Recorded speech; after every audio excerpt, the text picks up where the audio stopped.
नमस्ते dear students, welcome to all. स्वागत है आप सभी का पीटी एजुकेशन पे। तो पीटी न्यूज़ अफेयर्स में आज का जो हम करंट अफेयर्स का सेशन करेंगे, इसमें जो हमारा टॉपिक रहेगा वो है ऑक्सीजन सैचुरेशन लेवल्स। क्योंकि आजकल ऑक्सीजन की भारी कमी पड़ रही है मार्केट्स के अंदर में। सिचुएशन जो है वो ऑक्सीजन को लेकर ही हैं, काफ़ी कुछ हर किसी को ऑक्सीजन की दरकार है। तो इसमें समझना लाजमी हो जाता है कि एक नॉर्मल बॉडी में ऑक्सीजन की जो मात्रा है वो कितनी होनी चाहिए, कितने लेवल पे आने पे उसे अस्पताल जाना चाहिए या कितने लेवल पे आने पे उसे आईसीयू में भर्ती होना चाहिए। तो महज एक आम सी जानकारी जो आपके किसी के भी काम आ सके इस वक्त, तो उसके लिए हमने ये सेशन आपके लिए तैयार किया है। चलिए देखते हैं। ये वो न्यूज़ आर्टिकल है द हिंदू के पेपर से। ऑक्सीजन सैचुरेशन लेवल ऑफ 92 और 93 must not be considered critical. ये एम्स के डायरेक्टर मिस्टर रणदीप गुलेरिया जी का कहना है कि जब ऑक्सीजन का सैचुरेशन लेवल 92% या 93% हो तो उसे आप क्रिटिकल मत समझो। हालांकि हेल्थ मिनिस्ट्री अलग कह रही है और WHO अलग कह रहा है। इन दोनों मुद्दों पर हम देखेंगे और साथ ही साथ मैं आपके लिए WHO से PDF भी निकाल के लेके आया हूँ कि WHO का क्या मानना है कि एक नॉर्मल बॉडी में ऑक्सीजन सैचुरेशन लेवल कितना हो जाना चाहिए जिसे आप क्रिटिकल मानेंगे। राइट, चलिए शुरू करते हैं आज का काम। इन बिंदुओं में हमारा ये पूरा जो है सेशन रहेगा। सबसे पहला कि ब्लड ऑक्सीजन जो होता है उसका लेवल, यानी कि ब्लड में जो ऑक्सीजन का जो लेवल होता है उसका मतलब होता है हमारी बॉडी में देखिए आरबीसीज होते हैं जो ब्लड बनाते हैं। जो खून का जो लाल रंग है वो आरबीसी के कारण होता है, रेड ब्लड सेल्स। और यही जो है हमारी बॉडी में कैरी करते हैं। हमारी जो धमनियों में, आर्टरीज में जो खून बह रहा होता है उन्हें ही रेड ब्लड सेल्स कहा जाता है और उसका लेवल हम देखते हैं। राइट, तो ब्लड में ऑक्सीजन लेवल जो है वो इन्हीं से आरबीसी से पता चलता है। ऑक्सीजन सैचुरेशन लेवल ये डिफाइन करता है कि आपके जो ब्लड में ऑक्सीजन की मात्रा है कितनी, एक मतलब न्यूनतम जिससे आपकी गाड़ी चल सके, जिससे आप अच्छे से काम कर सके। जैसे कई बार क्या होता है, सुबह से लेकर शाम तक आते आते हम लोग थकावट फील करने लगते हैं, लो फील करने लगते हैं।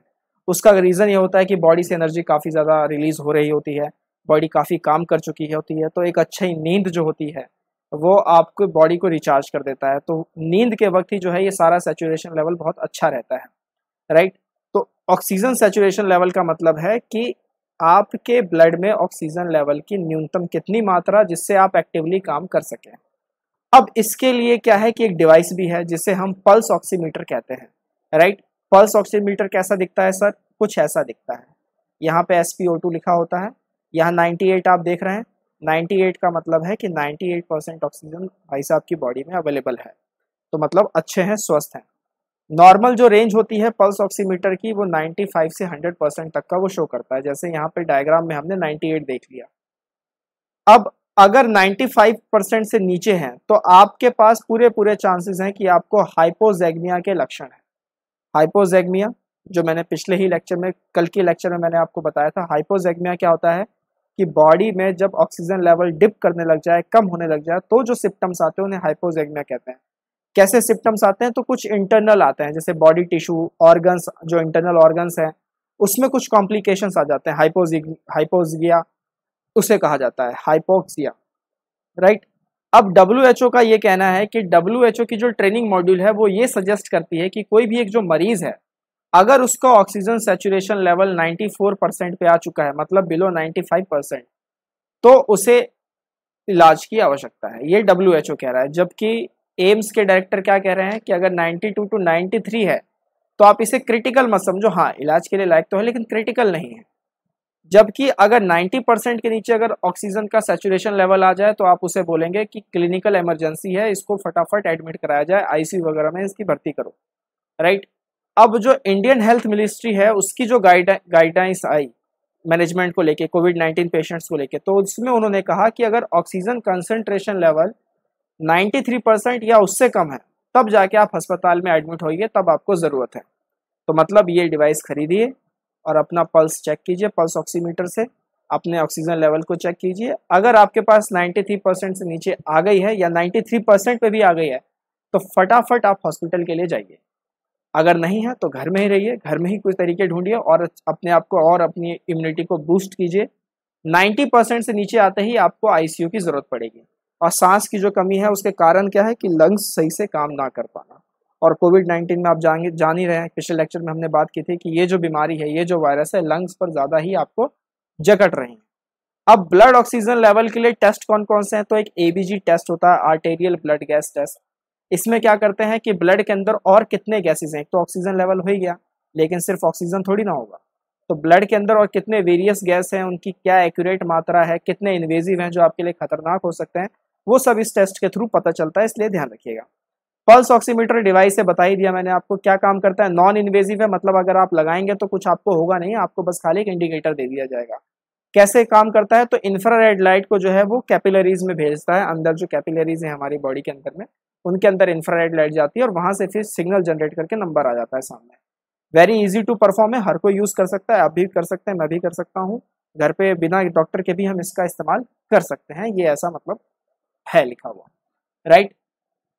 अब थोड़ी सी जनरल साइंस पे बात कर लेते हैं। ये तो हो गया ऑक्सीजन सैचुरेशन लेवल पे बातें। तो जब बात ब्लड पे आई है तो थोड़ा सा खून को थोड़ा सा अच्छे से पढ़ ले तो ज़्यादा अच्छा है, रक्त कहा जाता है जिसे। तो ये सब ऑक्सीजन सैचुरेशन लेवल से रिलेटेड था। अब जैसे नॉर्मल अडल्ट अगर कोई बॉडी है तो उसमें तकरीबन 5 से 6 लीटर का खून होता है, ये आपको ध्यान रखना है। अगर आपकी बॉडी मतलब नॉर्मल है तो 5 से 6 लीटर खून आपके यहाँ पे पक्का ही आपके शरीर के अंदर पक्का होगा। ब्लड को फ्लूइड कनेक्टिव टिश्यू भी कहा जाता है, ये एक तरीके से टिश्यू होता है, राइट। टिश्यू कैसे क्रिएट होता है, आज का आपका पहला सवाल कि हाउ डज टिश्यू फॉर्म, शरीर के अंदर में टिश्यू बनता कैसे है। तो ब्लड को क्या कहते हैं, ब्लड का एक दूसरा नाम है फ्लूइड कनेक्टिव टिश्यू। अब इसके दो कंपोजिशन है, पहला है प्लाज्मा जो कि लिक्विड फॉर्म में होता है, आजकल बात चले ना कि प्लाज्मा डोनर और प्लाज्मा डोनेट कीजिए। तो जो ब्लड होता है जो हमारे धमनियों में बह रहा होता है, आर्टरीज में बह रहा होता है, लिक्विड फॉर्म में जो बह रहा होता है उसे प्लाज्मा कहते हैं। साथ ही साथ होते हैं सॉलिड फॉर्म, उस बहते हुए लिक्विड फॉर्म के अंदर जो सॉलिड फॉर्म्स होते हैं उसे कॉर्पस्कल्स कहते हैं, कॉर्पस्कल्स। अब प्लाज्मा क्या है, प्लाज्मा जो ये हमारा ब्लड का कॉम्पोजिशन है, मान लीजिए 5 लीटर है तो 5 लीटर का 55% प्लाज्मा है, जबकि 45% क्या है, कॉर्पस्कल्स है। अब प्लाज्मा में भी ये 55% जो है तो ये क्या प्योरली ब्लड है, नहीं, इसमें 90 to 92% जो है पानी है और उसके बाद 6% प्रोटीन है। जैसे मान लीजिए आपके चेहरे पे कट लग जाता है, राइट, कट लग जाता है तो हल्का खून बहता है, उसके बाद आप पानी से धोते रहिए, दबा दीजिए तो खून जो है वो आना बंद हो जाता है, बिना किसी रुई वगैरह के खून आना बंद हो जाता है।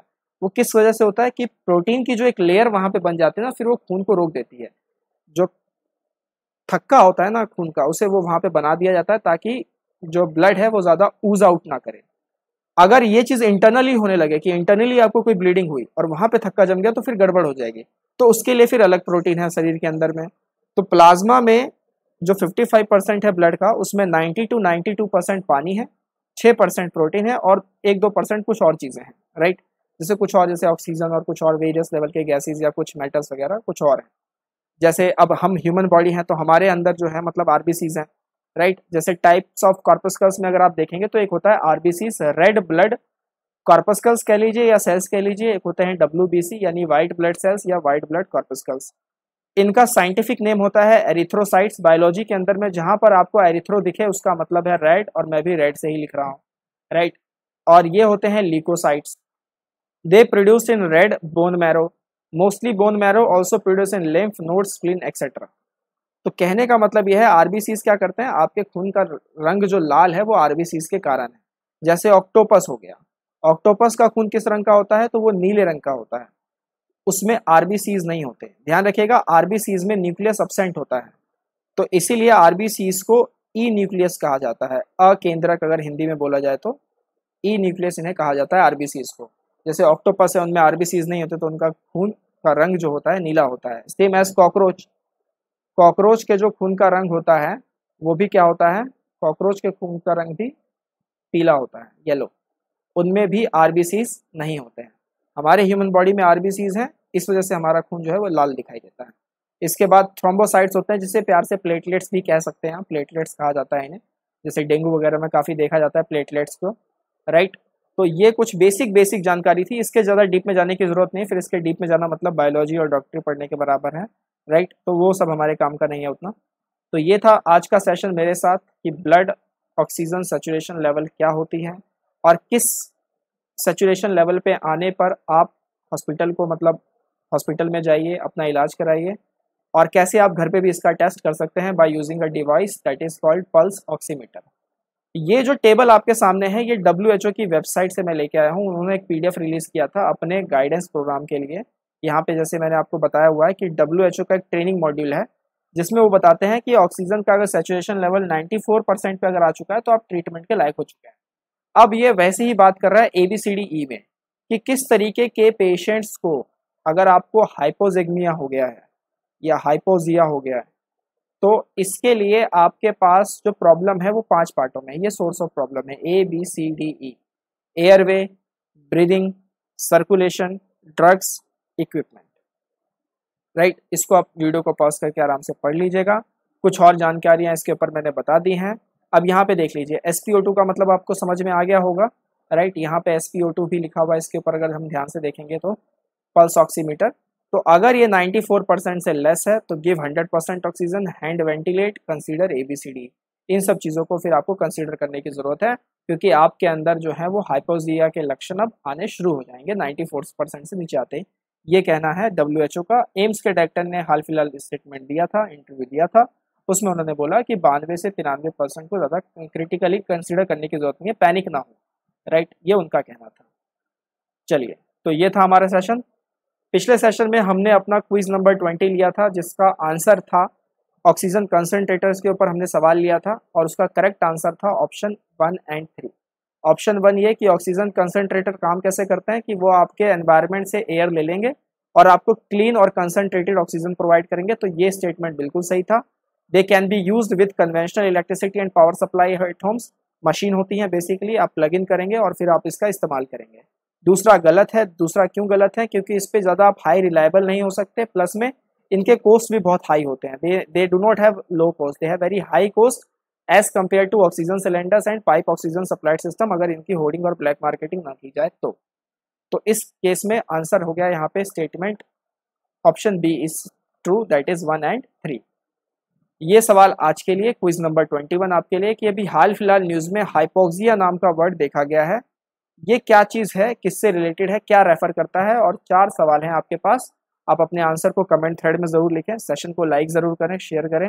राइट, इसका सही जवाब हम अगले सेशन में आपको देंगे। टिल देन आप हमारे साथ जुड़े रहिए। इकोनॉमी का क्रैकर कॉम्बो कोर्स चालू हो चुका है। आइए, 4 बेहतरीन कोर्सेज हैं, एनरोल कीजिए किसी भी कोर्सेज में। कोविड के चलते हुए कोर्सेज को भी, मतलब और जो दूसरे कोर्सेज हैं उनमें भी कुछ राहत दी गई है।